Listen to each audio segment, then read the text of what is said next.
They looked at her hoodie, then at her skin, and decided she didn't belong in first class.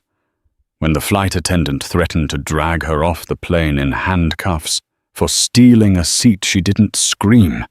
She didn't fight back. She just quietly reached into her bag and pulled out a small leather credentials wallet.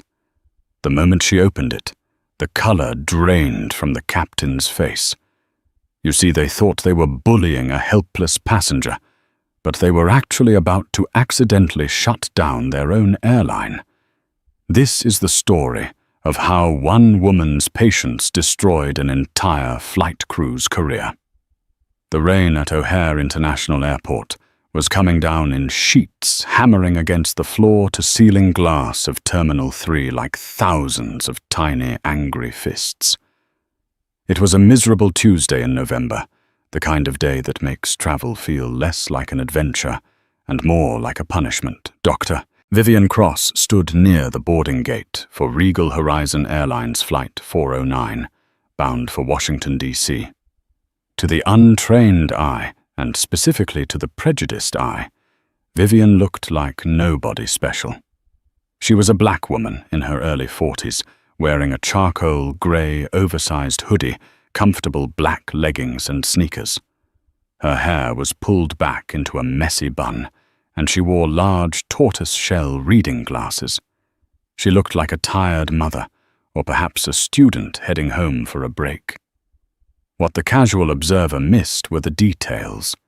The sneakers were limited edition Balenciagas. The messy bun was held in place by a pin made of vintage sterling silver. And the mind behind those glasses held a PhD in forensic accounting and a Level 5 clearance with the Department of Transportation. Vivian wasn't just a passenger. She was a senior field auditor for the Federal Aviation Administration, FAA, and she was currently on an assignment that Regal Horizon Airlines didn't know was happening. Regal Horizon had been flagging in safety compliance numbers for 6 months.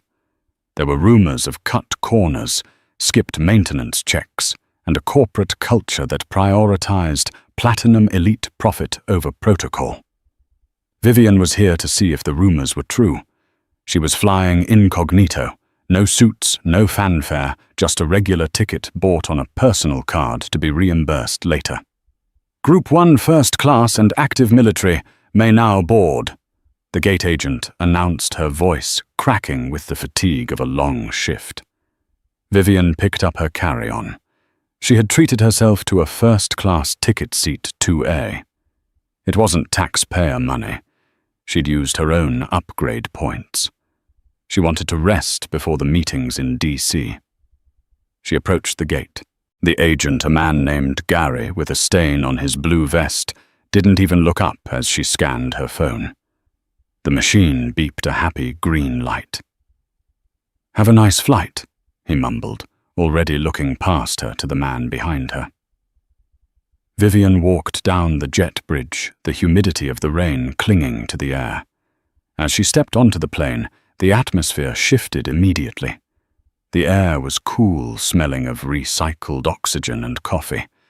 Standing at the galley entrance was the lead flight attendant. Her name tag read Brenda. Brenda had the kind of smile that didn't reach her eyes, a practiced, tight grimace that said, "I am tolerating you." She was adjusting a stack of napkins, her blonde hair sprayed into a helmet of perfection. "Welcome aboard," Brenda said, her tone bright but dismissive. She barely glanced at Vivian. "Economy is down the aisle to your right. Find a space for your bag quickly. We're fully booked." Vivian paused. "Actually, I'm in 2A. Brenda stopped shuffling the napkins. She looked up, her eyes raking over Vivian's hoodie, the leggings, the messy bun. The assessment took less than a second, and the verdict was clear in Brenda's expression: doubt. "Can I see your boarding pass, please?" Brenda asked. The please was sharp, like a tack. Vivian held up her phone. Brenda squinted at it, not touching the screen, as if the digital pixels might be contagious. She read the name, the seat number, and the status. There was no denying it. Seat 2A. Right, Brenda said, her voice dropping an octave, losing its customer service shine. First wardrobe closet is full. You'll have to put your bag above row 4. That's fine, Vivian said softly. She moved past Brenda, sensing the eyes boring into her back. As Vivian settled into the plush leather of seat 2A, she observed the cabin. It was only partially full. Seat 1A, directly in front of her, was empty. Seat 1B was occupied by an elderly woman already asleep. Next to Vivian in 2B was an empty seat. Vivian took out her tablet, a government-issued secure device disguised in a generic black case, and began to make notes. Observation 1. Lead flight attendant displayed implicit bias upon boarding. Dismissive tone. Checked ticket only after stated seat location. She was typing this when the plane shook slightly from heavy footsteps. A man was boarding. And he wasn't just walking. He was arriving. He was tall, wearing a navy bespoke suit that probably cost more than a Honda Civic. He had slicked back silver hair and the red-faced, puffy look of a man who enjoyed expensive scotch a little too often. He was talking loudly on his phone. "I don't care what the SEC says. Jerry, tell them to shove the subpoena. I'm Preston Halloway, for God's sake." Vivian stiffened. She knew that name. Preston Halloway, CEO of Halloway Logistics. A man known in the business world for 2 things: making aggressive, hostile takeovers and being absolutely miserable to service staff. Preston Halloway hung up his phone and stopped in the aisle, looking at seat 1A. Then he looked at seat 1B, where the old woman was sleeping. Then he looked at Vivian in 2A. He frowned. It wasn't a confused frown. It was an offended frown. He turned to Brenda, who was practically vibrating with excitement, to help him. "Mr. Halloway." Brenda chirped, her voice completely different from the tone she'd used with Vivian. It was syrupy sweet now. "Welcome back. We have your usual scotch ready once we reach cruising altitude." "Brenda, good," Preston grunted. He pointed a thick finger at seat 1A. "Why is 1A empty? I thought the app said it was blocked." "Oh, it's open, Mr. Halloway. Did you want to switch from 2B? "I'm in 2B.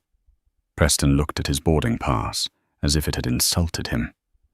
"My assistant always books 1A. I need the legroom. And I don't want a neighbor."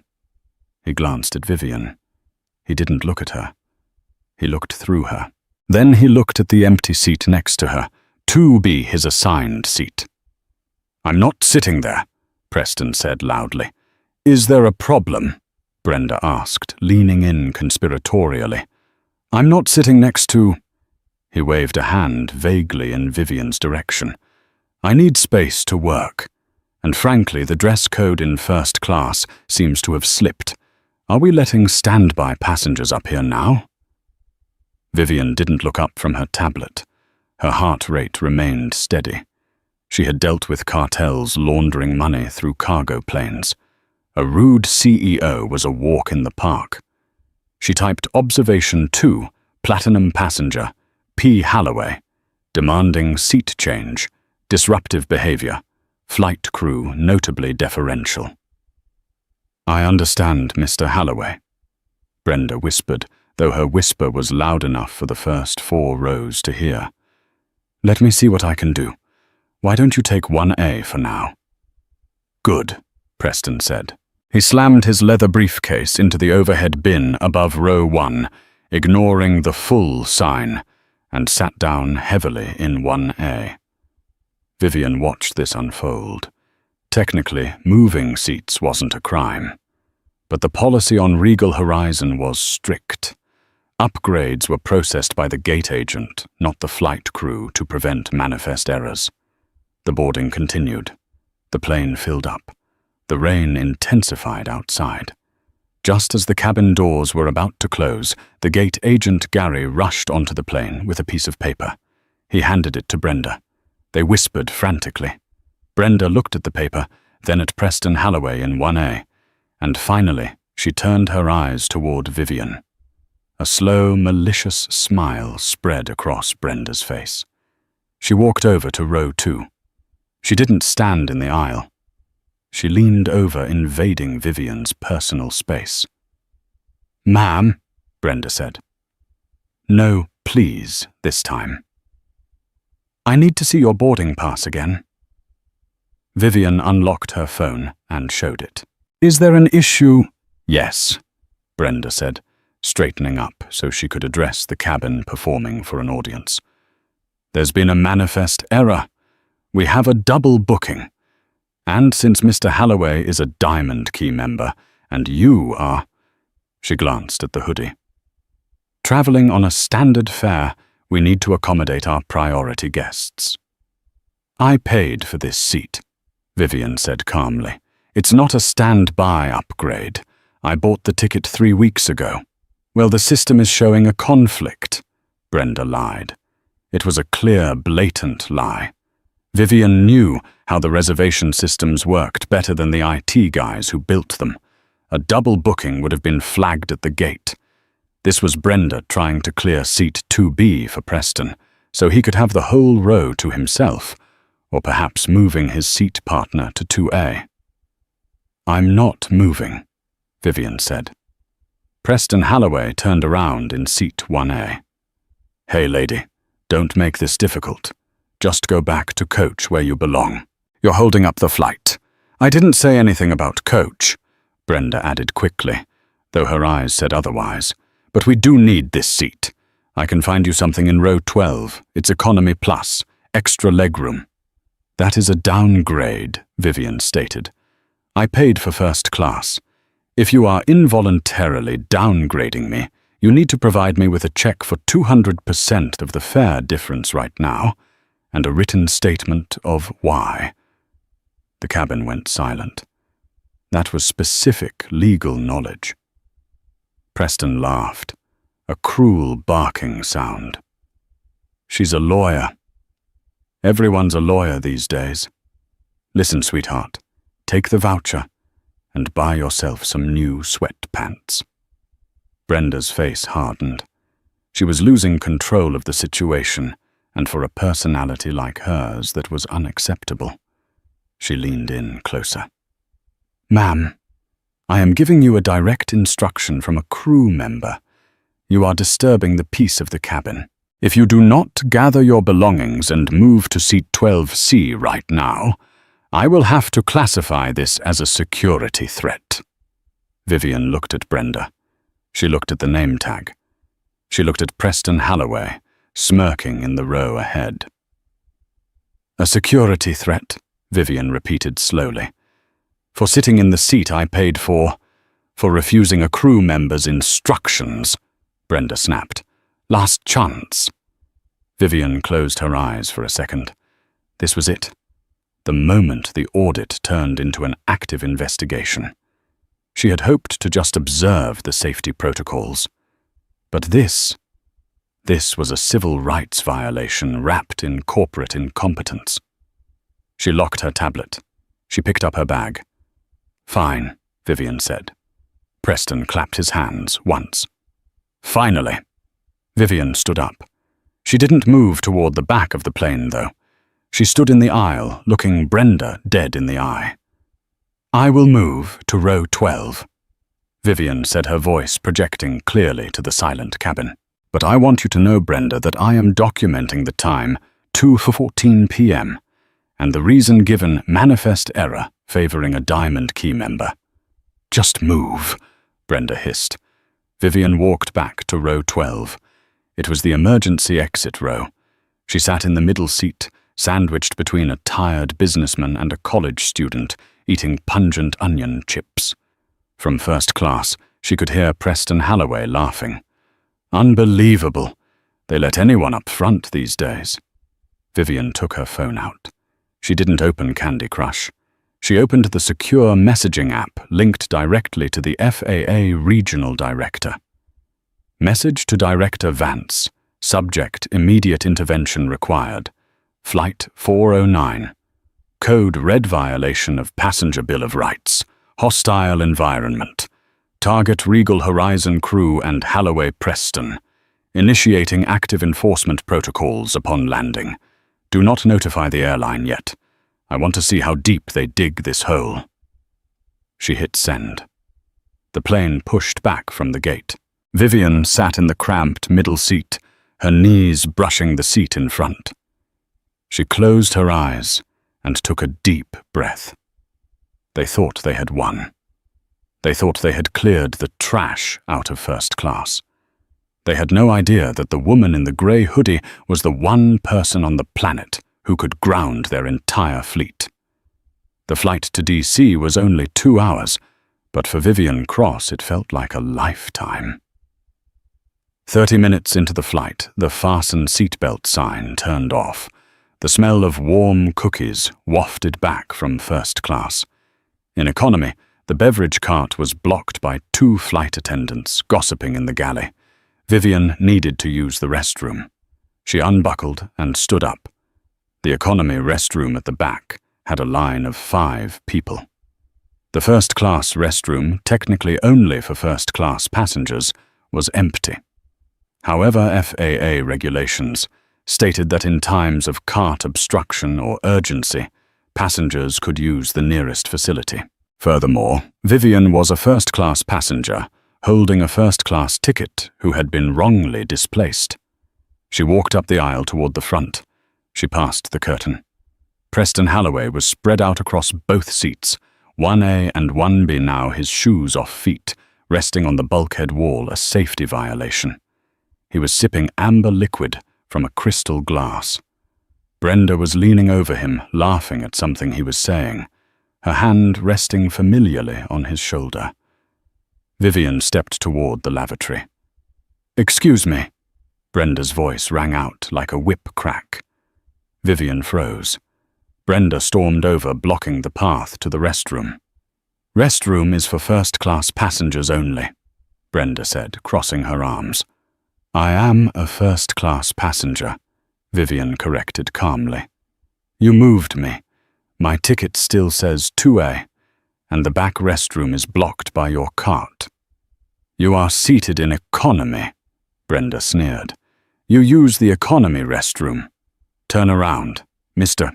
Halloway has his shoes off and his feet on the bulkhead," Vivian said, pointing. "That is a safety hazard during potential turbulence. Are you going to address that?" Preston looked up, his face redder now. "Are you still here? Brenda, is she harassing us?" "I think she is, Mr. Halloway," Brenda said. She turned on Vivian, her face contorted with what looked like genuine hatred. "You are interfering with flight crew duties. You are harassing a premium passenger. I am giving you a formal warning.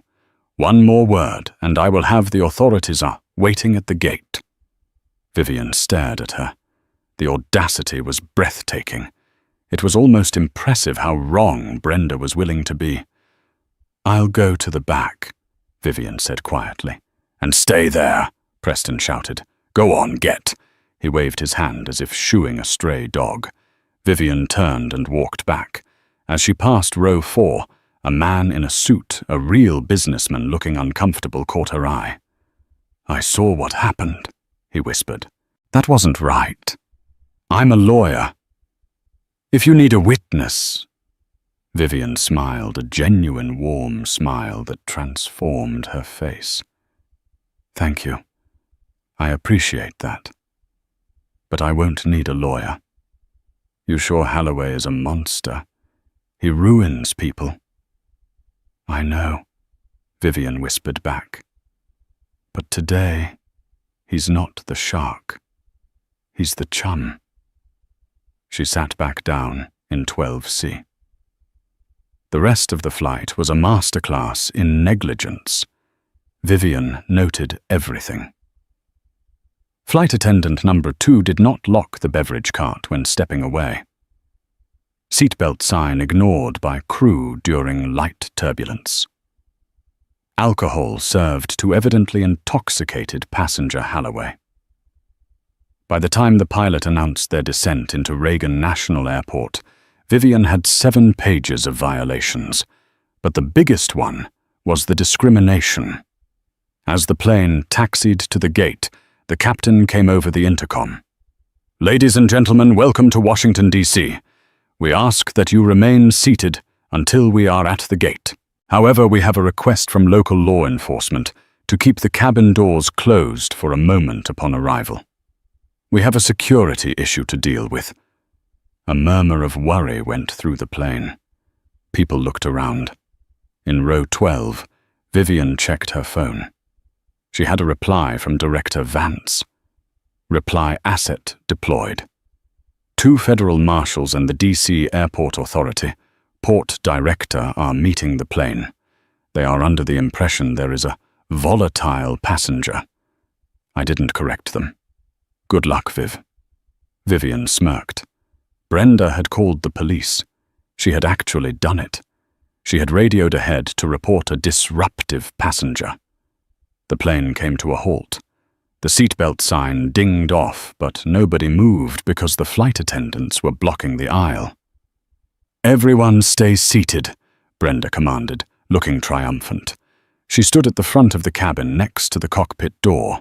The jet bridge connected. The heavy door swung open. 2 police officers from the Port Authority stepped on. They looked serious. Behind them was a man in a trench coat, Inspector Miller from the FAA, an old colleague of Vivian's. Brenda didn't know who he was, of course. Brenda pointed a manicured finger down the aisle, directly at row 12. "That's her," Brenda said, her voice shaking with adrenaline. "Seat 12C. The woman in the hoodie. She refused instructions, tried to breach the cockpit area, and harassed our first-class guests." Preston Holloway stood up in row 1A, buttoning his jacket. "She's a menace, officers. Absolutely deranged. I want to press charges." The officers began to walk down the aisle. The cabin was deadly silent. Every passenger was craning their neck to see the criminal in 12C. Vivian sat perfectly still. She didn't unbuckle. She waited. The officers reached row 12. "Ma'am," the first officer said, his hand resting near his belt. "We need you to stand up and come with us." Vivian looked at the officer. "Am I under arrest? We are detaining you for interference with a flight crew. Stand up." Vivian nodded. She stood up. The college student next to her scrambled to get out of the way, looking terrified. Vivian walked into the aisle. The officer reached for her arm to cuff her. "That won't be necessary," Vivian said. Her voice wasn't loud, but it had a timbre of authority that made the officer pause. "Hands behind your back," the officer insisted. "Officer," Vivian said, holding his gaze. "Check the pocket of my hoodie. My credentials are in there.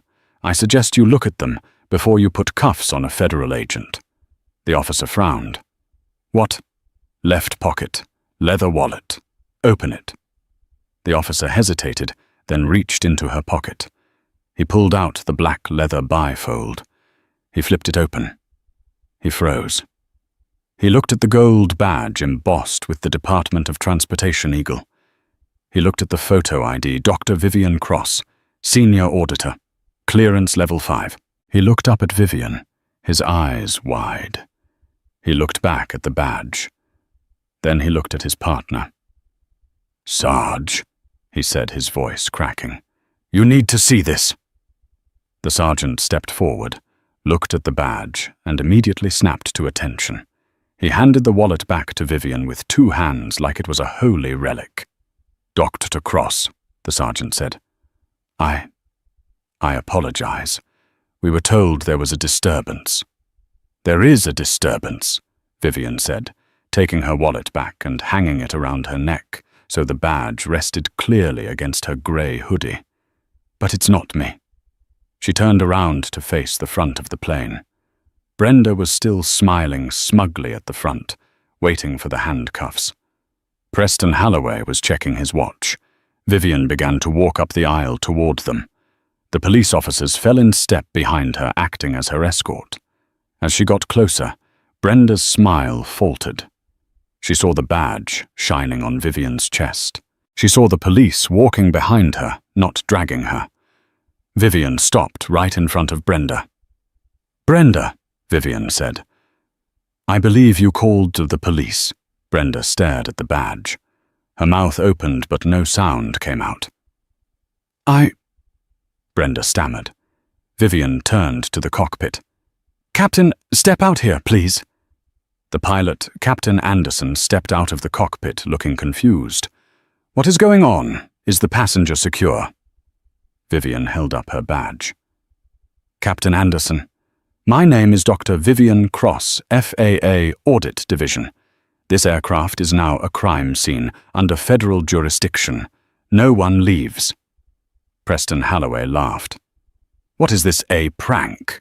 Who is this clown?" Vivian turned her gaze to Preston. "Mr. Halloway," she said coldly, "sit down and shut up, or I will have you arrested for interference with a federal investigation." The silence that followed was heavy, suffocating, and absolutely delicious.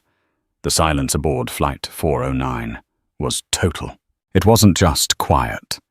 It was a vacuum. The only sound was the hum of the aircraft's auxiliary power unit and the ragged breathing of Brenda, the flight attendant, who had just watched her career incinerate in real time. Preston Halloway, however, was a man unaccustomed to silence, especially when it wasn't centered around his own importance. He broke it with the grace of a sledgehammer. "Federal investigation. Don't make me laugh," Preston sneered, stepping out into the aisle looming over Vivian. "You bought a fake badge online. Officers, arrest this fraud. I have a dinner meeting with 3 senators in an hour, and if I'm late, I'm suing this airline and this city." Vivian didn't flinch. She didn't even look up at him. She looked at the police sergeant. "Sergeant, restrain this man. If he takes another step toward me, charge him with assaulting a federal officer." The sergeant didn't hesitate. He stepped between Vivian and Preston, his hand firmly on Preston's chest. "Sir, step back, now." Preston sputtered. "You're listening to her. Look at her. She's nobody. She's the ranking federal authority on this aircraft, Mr. Halloway." Inspector Miller from the FAA said, stepping onto the plane from the jet bridge. He was wearing a suit and trench coat, looking every bit the part of officialdom that Preston respected. He flashed his own credentials. "Inspector Miller, FAA. Dr. Cross is my superior. You are in very serious trouble, sir." The color drained from Preston's face, replaced by a sickly shade of grey. He looked from Miller to the police, and finally back to the woman in the hoodie. The realization hit him hard. It wasn't a prank. Vivian turned her attention back to Brenda.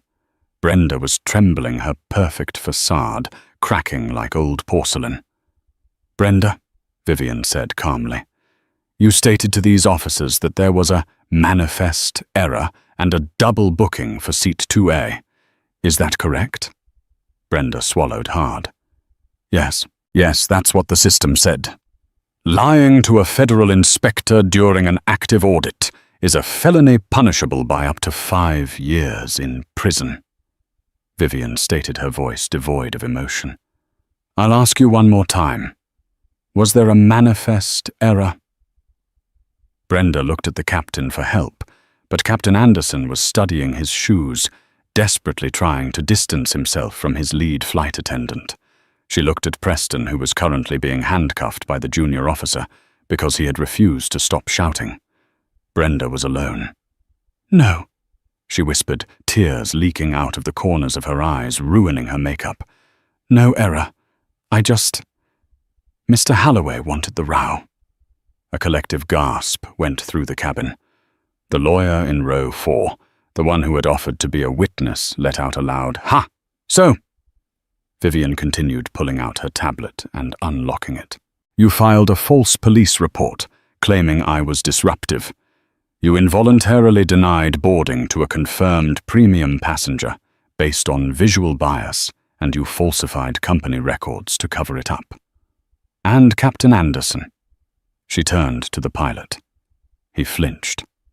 You allowed a passenger in 1A to become visibly intoxicated and disregard safety protocols, specifically feet on the bulkhead during descent, because he was a Diamond Key member. Is that standard operating procedure for Regal Horizon? Dr. Cross. I wasn't aware of the severity, the captain stammered. Brenda told me you were aggressive. You are the pilot in command, Captain. You are aware of everything on your ship, or you should be. Vivian turned to the police sergeant. Sergeant, I want the flight crew and Mr. Halloway escorted off the plane immediately. They are detained for questioning pending a federal inquiry. Is there a secure room in the terminal we can use? Yes, ma'am. The Port Authority office has interrogation rooms. Good. Take them. Miller, secure the cockpit voice recorder and the flight data recorder before they are wiped. This plane doesn't move until I say so. Understood, Director, Miller said, using her courtesy title. The police began to lead a handcuffed and furious Preston Halloway off the plane. He was screaming about lawsuits and knowing the governor. Behind him, Brenda walked as if taking her final steps to the gallows, sobbing openly now. Captain Anderson followed, looking pale and defeated. The walk of shame that Brenda had intended for Vivian was now being performed by the aggressors. As they cleared the jet bridge, Vivian turned to the remaining passengers who were watching the drama with wide eyes, phones out, recording everything. Ladies and gentlemen, Vivian said, her voice clear and authoritative. I apologize for the delay and the unpleasantness. My name is Dr. Cross with the FA. You just witnessed the enforcement of federal aviation safety and civil rights regulations. This aircraft is now grounded for a full safety audit. We will have gate agents here shortly to rebook you on other flights. Thank you for your patience. The cabin erupted in applause.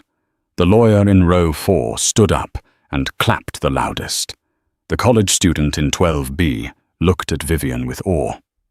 Vivian gave a small, tight nod, shouldered her bag, and walked off the plane, following the police into the terminal. The real work was just beginning. The Port Authority security office at Reagan National was a stark contrast to the plush leather of first class.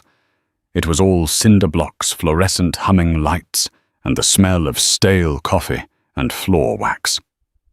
Vivian had commandeered the main conference room.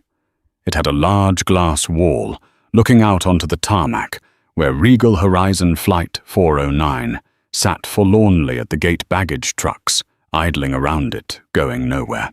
She sat at the head of a long formica table. On one side sat Inspector Miller, typing rapidly on a laptop. On the other side, looking very small in hard plastic chairs, were Brenda and Captain Anderson. Preston Halloway was in a separate holding cell down the hall, still demanding to speak to his attorney, and causing enough noise that they had to close 2 doors to drown him out. Vivian had changed. She had pulled a wrinkle-free black blazer out of her carry-on and put it over her hoodie. It was a small change, but it signaled a shift from field agent to prosecutor. She laid her tablet on the table, connected it to the room's large monitor, and brought up the Regal Horizon passenger manifest for Flight 409. Let's begin, Vivian said. This interview is being recorded. State your names for the record. They mumbled their names. Captain Richard Anderson.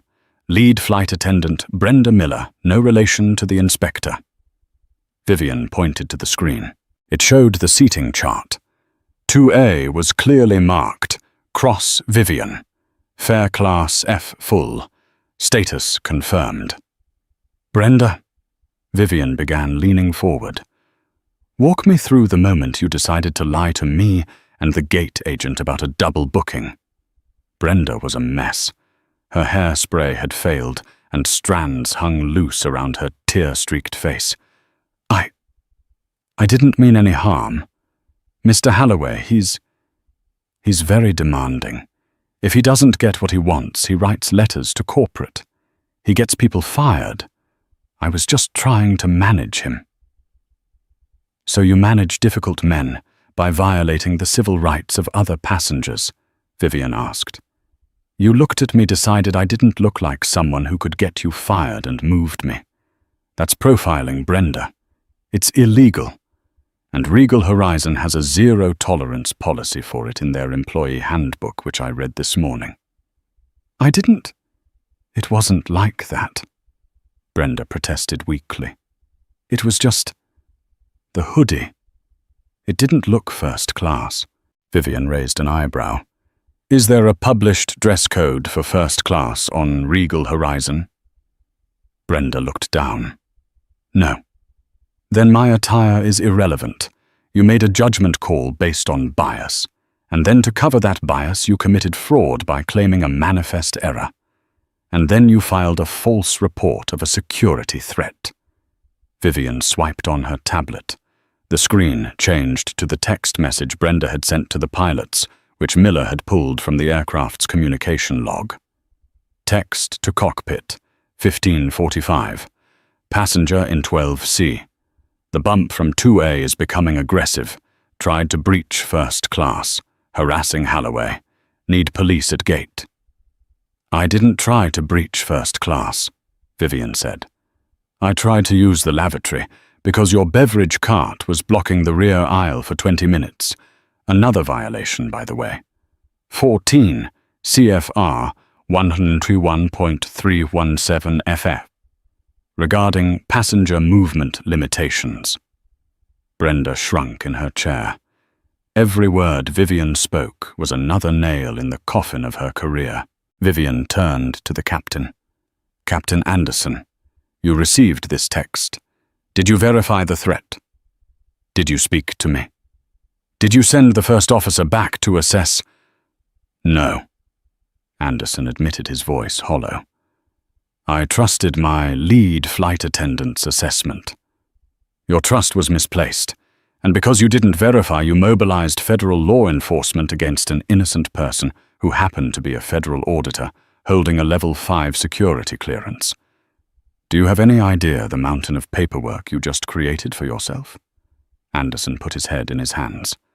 "I just wanted a smooth flight. Halloway is a nightmare passenger. We all know it.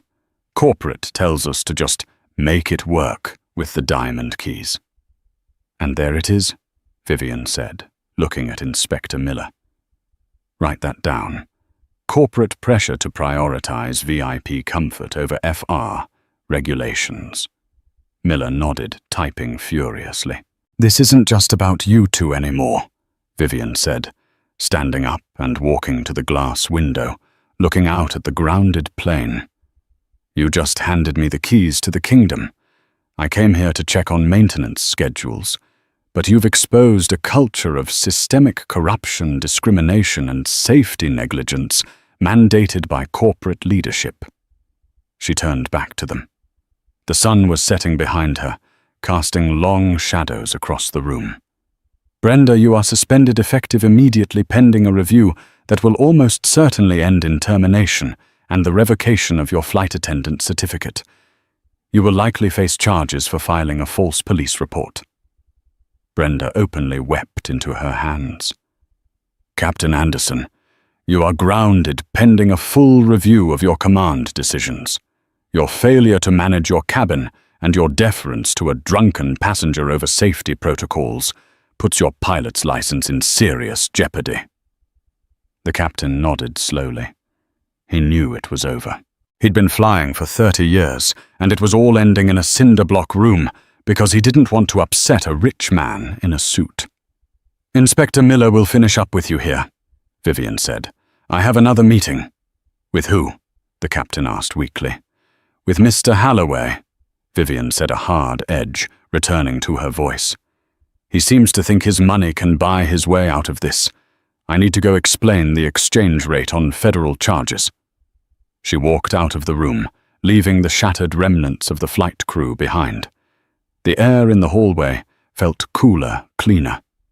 She headed toward the holding cells, the heels of her Balenciaga sneakers clicking sharply on the linoleum floor, sounding like a countdown clock. Preston Holloway was not used to small rooms. He was a man of corner offices, sprawling penthouses, and the expansive legroom of first class. The holding cell at Reagan National Airport was none of these things. It was a 10 by 10 box, painted a depressing shade of institutional beige, containing a metal table. 2 chairs bolted to the floor, and a mirror that was obviously one-way glass. Preston had been stripped of his belt, his shoelaces, and his phone. His bespoke navy suit was rumpled, and the buzz from the scotch he'd consumed on the plane was wearing off, replaced by a pounding headache and a rising tide of panic. The heavy steel door buzzed and swung open. Preston shot up from his chair. Finally. My lawyer is going to skin you alive. Do you have any idea how much my hourly rate is? You've held me for 45 minutes. Dr. Vivian Cross walked in. She didn't look impressed. She carried 2 files, a thin blue folder, and a thick, ominous red binder. She set them on the table and sat down opposite him. She didn't say a word. She just stared at him, her fingers interlaced on top of the red binder. You, Preston spat. The diversity hire with the fake badge. I want your name, your supervisor's name, and your badge number. I'm going to have you directing traffic in Alaska by next week. Vivian sighed, a sound of profound boredom. She opened the thin blue folder. Mr. Holloway, she began, her voice calm and measured. Currently, you are being charged with interference with a flight crew, which is a federal felony under 49 U.S. Code, SARO 46504.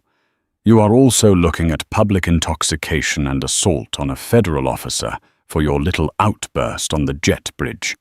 The sergeant is writing up the paperwork now. I didn't assault anyone, Preston yelled. I was expressing my dissatisfaction. You lunged at a federal auditor. That's assault, Vivian corrected. But honestly, Preston, can I call you Preston? Those charges are the least of your worries. That's just the airport stuff. That's the small stuff. Preston narrowed his eyes. What are you talking about? Vivian patted the thick red binder. Do you know what this is? My itinerary? No. This is the Department of Transportation's compliance file for Holloway Logistics. The air left the room. Preston froze. Holloway Logistics was his EMEA. It was a global freight forwarding company that moved everything from consumer electronics to volatile chemicals. You see, Vivian continued, opening the binder to a page marked with yellow sticky notes. I'm not just an FAA auditor for passenger airlines. My jurisdiction falls under the wider umbrella of the DEO, and while I was sitting in seat 12C, sandwiched between an onion eater and a nervous accountant, I had some time to kill. So I looked up your company. She spun the binder around so he could read it. Holloway Logistics currently holds 3 special permits for transporting Class 3 flammable liquids and Class 6 toxic substances via air cargo. These permits are contingent on the good moral character and compliance history of the principal officers of the company. That's you, Preston. Preston's mouth went dry. You can't touch my company. That's separate. Is it? Vivian smiled, but it was a shark's smile. Federal regulations state that if a CEO of a logistics firm demonstrates reckless disregard for aviation safety, their security clearance and transport permits can be immediately suspended pending review. You just spent 2 hours drunk on a plane, refusing crew instructions and putting your feet on a bulkhead during landing. That is the definition of reckless disregard. You wouldn't, Preston whispered. That would ground my fleet. It would cost me millions a day. Try 40 million a day, according to your last quarterly earnings report, Vivian corrected. And yes, I would. In fact, I already sent the provisional suspension order to the Office of Hazardous Materials Safety before I walked in here. Preston slumped back in his chair, the metal digging into his spine. The arrogance was gone, replaced by the terrified realization of a man who had pulled a loose thread and watched his entire expensive suit unravel. "Look," Preston stammered, his voice trembling. "Let's be reasonable. I was stressed. I had a few drinks. I didn't know who you were. If I knew you were an auditor, if you knew I was an auditor, you would have treated me with respect," Vivian interrupted. "That's the problem, Preston. You treated me like garbage because you thought I was nobody. You thought I was a poor black woman in a hoodie who dared to sit in your space. You only respect power. And now that you realize I have more of it, then you want to negotiate." "I can make a donation," Preston offered desperately, "to the FAA Benevolent Fund, to your favorite charity. Name the price." Vivian stood up, closing the binder with a sharp snap that echoed like a gunshot. "Attempting to bribe a federal official," she said flatly. "That's another felony. I'll make sure the U.S. attorney adds it to the list."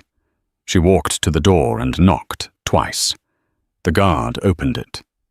"Wait," Preston cried out, standing up, his hands shaking. "Please, you can't do this. Do you know who I am?" Vivian paused in the doorway and looked back at him one last time. "Yes, Preston. I know exactly who you are. You're the man who just lost his company because he wouldn't sit in seat 2B. The door clanged shut, leaving Preston Halloway alone with the hum of the fluorescent lights and the ruin of his life. 3 days later, the storm made landfall in Chicago. The headquarters of Regal Horizon Airlines was a glass monolith in the Loop, a building designed to project stability, luxury, and control. On the 40th floor, in a boardroom that cost more to furnish than most people earn in a lifetime, the atmosphere was anything but stable. Jonathan Crane, the CEO of Regal Horizon, sat at the head of the table. He looked like he hadn't slept in 72 hours. Around him sat the VP of Operations, the head of legal, and the Director of Public Relations. On the large screen at the end of the room was a paused YouTube video. It was passenger footage from Flight 409. It showed Brenda screaming Preston being handcuffed and Vivian Cross calmly holding up her badge. The video had 14 million views. The hashtag #Seat2A was trending globally. Regal Horizon's stock price had dropped 12% since the market opened. The double doors opened. Vivian Cross walked in. She wasn't wearing a hoodie this time. She was wearing a tailored navy suit, sharp heels, and she carried the same undeniable aura of authority. Flanked by 2 senior attorneys from the FAA, she looked like an executioner arriving to read the sentence. "Dr. Cross is CEO Jonathan Crane," said, standing up to shake her hand. His palms were sweaty. "Thank you for coming. We are deeply embarrassed by the incident." "Embarrassment is an emotion, Mr. Crane," Vivian said, ignoring his hand and taking a seat. "I deal in data, and the data says your airline has a systemic culture of discrimination and safety negligence." She slid a document across the polished mahogany table. It was the Cross report. "This is the summary of my findings from Flight 409 and a subsequent audit of your last 6 months of pilot logs," Vivian stated. "It's damning." The head of legal, a sharp-faced woman named Jessica Pearson, tried to interject. "Dr. Cross, while the incident with the seat was unfortunate, surely systemic is an exaggeration. One rogue flight attendant."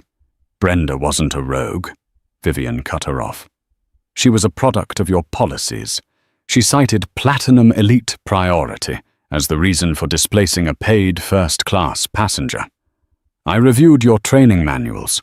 You explicitly instruct crews to prioritize the comfort of Diamond Key members at all costs.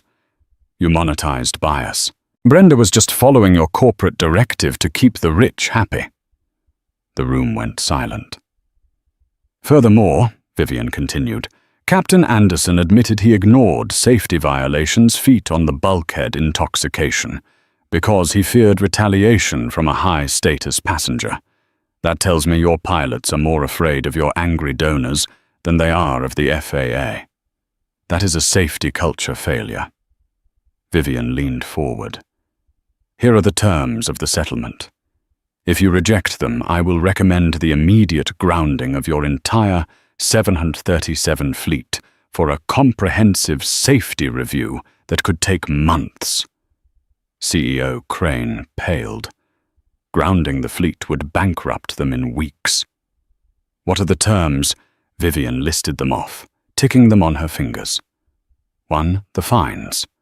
Regal Horizon will pay a civil penalty of $15 million for violations of the Passenger Bill of Rights and FAA safety protocols. 2. The personnel. Brenda Miller is to be terminated for cause and placed on the heavy scrutiny list, effectively ending her flying career. Captain Anderson is suspended for 6 months and must undergo remedial safety command training. 3. The policy. You will rewrite your Diamond Key protocols.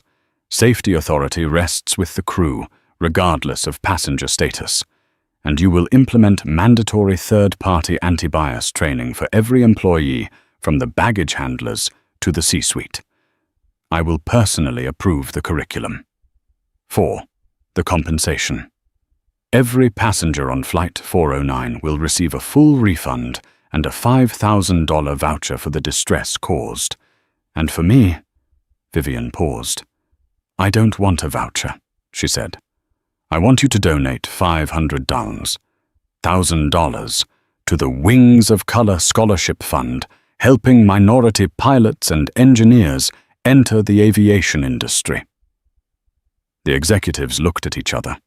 It was expensive. It was humiliating. But the alternative was annihilation. We accept, Crane whispered. Good, Vivian said, standing up. Oh, and one more thing. I'm flying back to DC tonight on your airline. We will upgrade you to... Crane started. No. Vivian smiled. I'll take seat 2A, the seat I paid for. Just make sure nobody tries to move me. The fallout was swift and brutal, just as Vivian had promised. The fate of Brenda. Brenda was fired the morning after the incident. The video of her lying to the police went viral, turning her into a global meme for Karens. She attempted to sue Regal Horizon for wrongful termination, but the case was thrown out when the FAA report was entered into evidence. She was last heard of working as a receptionist at a dental clinic in Ohio, where she had no authority over anyone. The fate of Preston Holloway. Preston didn't go to prison, but he might have preferred it. His plea deal kept him out of a cell, but the cost was astronomical. He pled guilty to interference with a flight crew and was sentenced to 3 years of probation, 500 hours of community service, which he had to serve picking up trash at the very airport where he was arrested, and a lifetime ban from Regal Horizon Airlines. But the real blow came from his company. When the DOT suspended Holloway Logistics' hazardous materials license, the board of directors panicked. Their stock plummeted 40% in a week. In a frantic bid to save the company, the board voted to oust Preston as CEO. He was forced out of the empire he built, stripped of his corporate jet access, and left with a reputation so toxic that no other board would touch him. 6 months later, a paparazzi photographer caught a photo of Preston Holloway at the airport. He was flying commercial to a court hearing in New York. He was sitting in economy middle seat, row 34 near the bathrooms. He looked miserable. The fate of Vivian Cross. Vivian didn't do interviews. She didn't go on talk shows. She simply went back to work. But within the FAA, she became a legend. The Cross audit became a standard case study in training new inspectors on how to handle coercive corporate environments. A year later, Vivian was at O'Hare again. It was raining just like that day. She was wearing her hoodie and leggings. She walked up to the gate for a flight to Miami. The gate agent was new. He looked at her ticket, then at her. Group 1. Ma'am, the agent asked, a little skeptical. Vivian smiled. She didn't pull out her badge this time. She just held up her boarding pass. Seat 2A, she said. The agent scanned it. It beeped green. Welcome back, Dr. Cross. We have your favorite sparkling water waiting for you. She walked down the jet bridge, head high. As she entered the plane, the flight attendant, a young woman who had clearly undergone the new training, smiled warmly. Dr. Cross, it's an honor to have you aboard. Vivian sat in 2A. She placed her bag in the overhead bin. She stretched out her legs. She watched the rain streak against the window. The system worked. It just needed someone brave enough to enforce it. She took out her tablet, opened a new file, and typed Flight 802. Routine audit. Passenger comfort optimal. She closed her eyes and finally truly relaxed. And that is how one woman in a hoodie took down a billionaire, a corrupt flight crew, and a toxic corporate culture without ever raising her voice. Preston Holloway lost his company. Brenda lost her career, and Regal Horizon learned a $15 million lesson. Never judge a book by its cover, especially if that book is a federal auditor with the power to ground your entire fleet. The best part, Vivian Cross is still out there, flying quietly in seat 2A, making sure the skies are safe and fair for everyone. If you enjoyed this story of high-altitude justice, please smash that like button. It really helps the channel. And don't forget to subscribe and hit the notification bell so you never miss a story about karma hitting back hard. Have you ever been treated unfairly on a flight? Let me know in the comments below. Thanks for watching and fly safe.